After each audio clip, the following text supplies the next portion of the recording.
సంధ్య థియేటర్లో జరిగిన తొక్కిసలాట ఘటనకు సంబంధించిన విచారణ జనవరి 10వ తేదీకి వాయిదా పడింది. ఆ రోజు ఆయన హైకోర్టుకు హాజరు కాబోతున్నారు. కోర్టులో ఏం చెప్పబోతున్నారు అనేది ఉత్కంఠగా మారింది.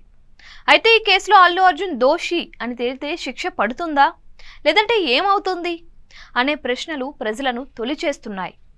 శ్రీతేజ్ తండ్రి భాస్కర్ కేసు ఉపసంహరించుకుంటాను అని చెబుతున్నప్పటికీ చిక్కడపల్లి పోలీసులు స్వచ్ఛందంగా కేసు నమోదు చేసి బన్నీపై సెక్షన్లు నమోదు చేశారు.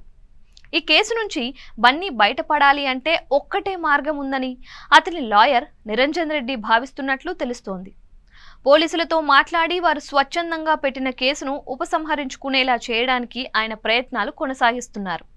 అందుకు తనకున్న పలుకుబడిని, పరిచయాలను ఉపయోగిస్తున్నారు.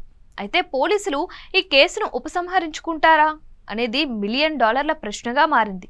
ఎందుకంటే ముఖ్యమంత్రి రేవంత్ రెడ్డి బన్నీతో పాటు సినీ పరిశ్రమపై తీవ్ర స్థాయిలో విరుచుకుపడ్డారు.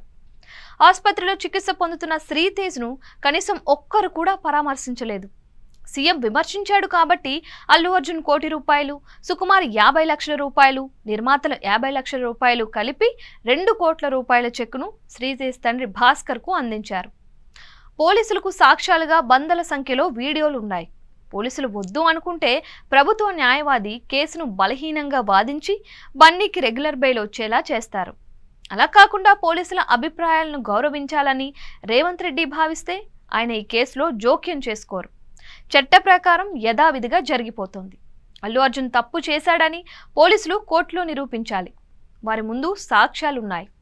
ప్రభుత్వ పెద్దలు జోక్యం చేసుకుంటే వీటిని కోర్టుకు సమర్పించే అవకాశాలు తక్కువ. ఇప్పుడు నిర్ణయం మొత్తం రేవంత్ రెడ్డి చేతుల్లోనే ఉంది.